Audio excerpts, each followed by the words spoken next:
நம்ம நாட்டில் உச்சபட்ச அதிகாரம் உச்சநீதிமன்றத்துக்கா இல்லை நாடாளுமன்றத்துக்கா என்ற பேச்சு இந்திய அரசியல் களத்தில் எழுந்திருக்கு. ஜனநாயகத்தை அடிப்படையாக கொண்ட குடியரசு நாடாகிய இந்தியாவில் இது போன்ற ஒரு விவாத கேள்வி கூட அரிதான ஒன்றாதான் பார்க்கப்படுது. ஆனால் தமிழக ஆளுநர் RN ரவிக்கு எதிராக தமிழக அரசு தொடர்ந்த வழக்கில் உச்சநீதிமன்றம் கொடுத்த தீர்ப்பு இன்றைய அரசியலில் அதிகாரம் யாருக்கு என்ற ஒரு பேச்சை எழுப்பியிருக்கு. இந்த விவகாரத்தில் நடப்பது என்ன என்பதை பற்றி தான் இந்த தொகுப்பில் விரிவாக பார்க்க இருக்கிறோம். இது தந்தையின் பாட்காஸ்ட். வழங்குவதற்காக நான் பார்த்திபன்.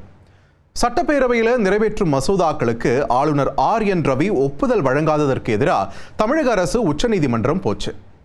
வழக்கில் கடந்த 8ஆம் தேதி தீர்ப்பளித்த உச்சநீதிமன்றம் மசோதாக்களுக்கு ஒப்புதல் வழங்காம ஆளுநர் அதை நிலுவையில் வச்சிருந்தது சட்ட விரோதம்னு அப்படி வச்சிருந்த 10 மசோதாக்களுக்கும் தாங்களே ஒப்புதல் வழங்குவதாகவும் உத்தரவிட்டுச்சு. அது மட்டும் இல்லை, இனி மசோதா குறித்த விவகாரத்தில் முடிவெடுக்க ஆளுநருக்கு மட்டுமில்லை குடியரசுத் தலைவருக்கும் காலக்கெடு விதிச்சு உத்தரவிட்டது உச்சநீதிமன்றம். இந்திய அரசியலமைப்பு சட்டத்தின் 142வது விதி உச்சநீதிமன்றத்துக்கு சில அசாதாரண அதிகாரங்களை வழங்குது. எந்த ஒரு வழக்கிலையும் முழுமையான நீதியை வழங்குவதற்கு தேவையான எந்த உத்தரவையும் உச்சநீதிமன்றம் பிறப்பிக்கலாம் என்று அந்த சிறப்பு சட்டப்பிரிவில் அதிரடியாக உத்தரவிட்டுச்சு உச்சநீதிமன்றம். உச்சநீதிமன்றம் போட்ட உத்தரவால இந்திய அரசியல்ல பெரும் அதிர்வலையே ஏற்பட்டு போச்சு. இன்று வரையிலும் அந்த அதிர்வலையோட தாக்கம் இருக்கிறத தலைவர்கள் பேச்சுகள்ல இருந்து உங்களால உணர முடியும். தமிழக ஆளுநருக்கு எதிராக தீர்ப்பு வெளியானதும் எதிர்கருத்து தெரிவித்தார் கேரள மாநில ஆளுநர் ராஜேந்திர அர்லேக்கர். உச்சநீதிமன்றம் மசோதாவுக்கு ஒப்புதல் வழங்க காலத்தை நிர்ணயம் செய்வது அரசமைப்பு சட்ட திருத்தமாக கருதப்படும்னு இதை நீதிமன்றம் செய்யும் பட்சத்தில் பிறகு சட்டமன்றமும் நாடாளுமன்றமும் எதுக்குன்னு அவர் கேள்வியை எழுப்பியிருந்தார். 2 நீதிபதிகள் விதியை தீர்மானிப்பது ஏற்புடையது அல்லன்னு இது உச்சநீதிமன்றத்தோட அதிகார வரம்பு மீறல்னு சொல்லியிருந்தார்.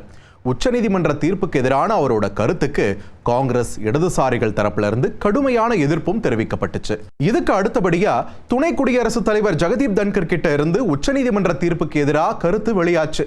அவர் அரசியல் அமைப்பு உச்சநீதிமன்றத்துக்கு சிறப்பு அதிகாரம் வழங்கக்கூடிய சட்டப்பிரிவு 142 ஜனநாயக சக்திகளுக்கு எதிரான அணு ஆயுதம்னு விமர்சனம் பண்ணாரு.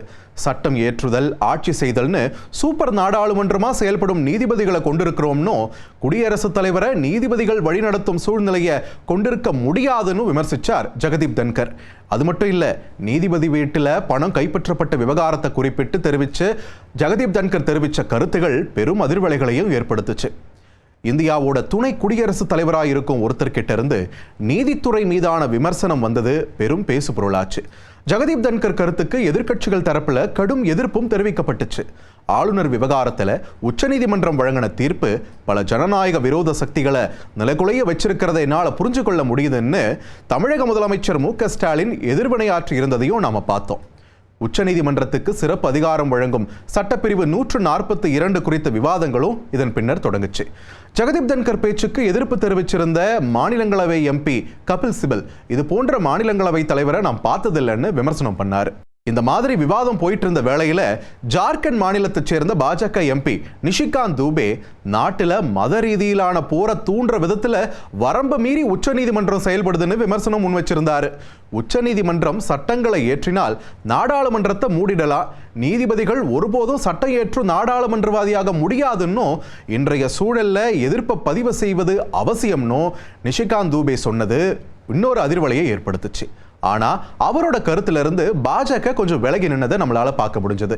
நிஷிகாந்த் தூபே சொன்னது அவரோட தனிப்பட்ட கருத்துன்னும் இது போன்ற கருத்துக்களை பாஜக ஒருபோதும் ஆதரிச்சது கிடையாதுன்னும் அதை ஏற்கிறதும் கிடையாதுன்னும் நீதித்துறையை பாஜக மதிக்குதுன்னு பேசினாரு பாஜக தேசிய தலைவர் JP நட்டா. இந்திய உச்சநீதிமன்றம் 142 சட்டப்பிரிவை அரிதிலும் அரிதா முக்கியமான வழக்குகளில் மட்டும்தான் பயன்படுத்தி இருக்கு.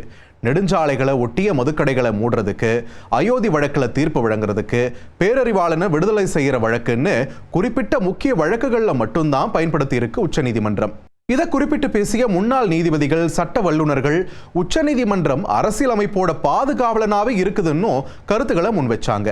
அதே வேளையில் உச்சநீதிமன்றம் உத்தரவிட்டப்போ குடியரசுத் தலைவர் தரப்பிலிருந்து பதில் எதையும் கேட்கலன்ற ஒரு கூற்றும் மறுசாரார் தரப்பிலிருந்து எழுப்பப்பட்டது. யாருக்கு அதிகாரம்ன்ற விவாதம் தொடர நீதிமன்றத்திலிருந்து வெளியான இன்னொரு கருத்தும் முக்கியத்துவம் பெற்றது. மேற்கு வங்கத்தில் குடியரசுத் தலைவர் ஆட்சி அமல்படுத்த கோரிய வழக்கில் விசாரணையை தொடங்கிய நீதிபதி BR கவாய் குடியரசுத் தலைவர் ஆட்சியை திணிக்க குடியரசுத் தலைவருக்கு நாங்க உத்தரவு பிறப்பிக்கணும்னு நீங்க விரும்புறீங்களா? ஏற்கனவே நிர்வாகத்தில் அத்துமீறி நுழையிறதா குற்றச்சாட்டுகளை எதிர்கொண்டுட்டு வரோமேன்னு அவர் தெரிவித்த கருத்து இப்போ துணை குடியரசுத் தலைவர் முதல் பாஜக எம்பி வரைக்கும் நீதித்துறை மீது விமர்சனங்களை சுட்டிக்காட்டி பேசும் விதமாகவே பார்க்கப்பட்டது. சமீபத்தில் முன்னாள் உச்சநீதிமன்ற நீதிபதி செல்லமேஸ்வர் நாடாளுமன்றமும் சட்டமன்றங்களும் இயற்றும் சட்டங்களை சட்டவிரோதமானதுன்னு அறிவிக்க உச்சநீதிமன்றத்துக்கும் சரி உயர்நீதிமன்றங்களுக்கும் சரி அதிகாரம் இருக்குன்னு பேசியிருந்தார். ஆளுநர்கள், குடியரசுத் தலைவர் போன்ற பொது ஊழியர்கள் தங்கள் கடமையை செய்யும்படி உத்தரவிட உச்சநீதிமன்றத்துக்கு அதிகாரம் இல்லைன்னு சொல்ல முடியாதுன்னு குறிப்பிட்டார் செல்லமேஸ்வர். இந்த சூழல்ல நீதித்துறைக்கு எதிராக மறுபடியும் ஜெகதீப் தன்கர் கிட்ட இருந்து விமர்சனம் எழுந்திருக்கிறது, கவனம் பெற்றிருக்கு.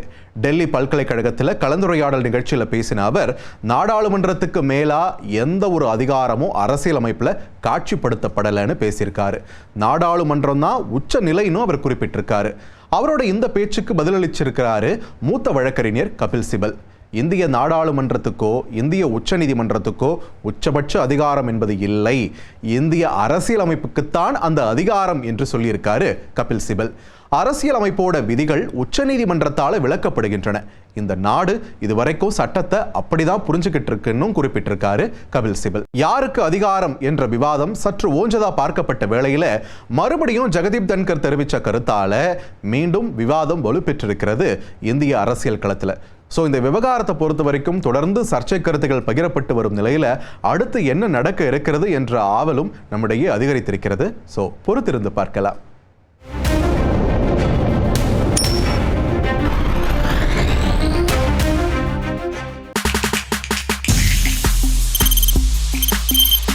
தவிர்க்க முடியாத தம்ப்நெயில்ஸ், கலக்கலான கண்டென்ட்ஸ், சினிமாவும் சீரியஸ் பிரச்சனைகளும், சும்மாவே ராம் சரண் தளபதி விஜய் எப்படா பெரிய கலகலப்பும் கைகலப்பும். Me too love you. Thank you அவர்களை மாஸ் ஏத்துறது தியேட்டர் தெரிக்குதுனாலே டன் தான். பிரேக்கே இல்லாமல் பிரேக்கிங் நியூஸ் சொல்லும் தந்தி டிவி ஆப். இன்ஸ்டா தலைமுறை வரை இறங்கி அடிக்கும் தந்தி டிவியின் டிஜிட்டல் எக்ஸ்க்ளூசிவ். பாடி காமிச்சீங்க, அது அதை விட மோசம். இல்ல பாடி காமிச்சீங்கன்னா அது இன்னும் வெரி பேட். தந்தி டிவி ஆப்பை இலவசமா டவுன்லோட் செய்யுங்க, ஃபாலோ பண்ணுங்க, சப்ஸ்கிரைப் பண்ணுங்க, என்ஜாய் பண்ணுங்க. மருத்துவம் மற்றும் IAS பணி என இரண்டுமே தனக்கு இரண்டு கண்கள் போன்றவை என IAS அதிகாரி ராதாகிருஷ்ணனின் மகன் அரவிந்த் ராதாகிருஷ்ணன் தெரிவித்துள்ளார். அரவிந்த் ராதாகிருஷ்ணன் மருத்துவராக பணியாற்றிக் கொண்டே UPSC தேர்வில் அகில இந்திய அளவில் 80வது இடம் பெற்று தேர்ச்சி பெற்றுள்ளார். இதுகுறித்து பேசிய அவர், மருத்துவ படிப்பு மற்றும் IAS பணி தேர்வு என எதுவுமே கடினம் கிடையாது, அதே வேளையில் எதுவுமே எளிதும் கிடையாது என்று கூறினார். என்னோட வியூ பாயிண்ட் என்னன்னா சார், எதுவுமே கடினம் கிடையாது, அதே நேரத்தில் எதுவுமே ஈஸி கிடையாது. சரியா, நம்ம எல்லாத்துக்குமே நம்ம ஈக்குவலண்ட்டாக ஹார்ட் ஒர்க் கொடுக்கணும்.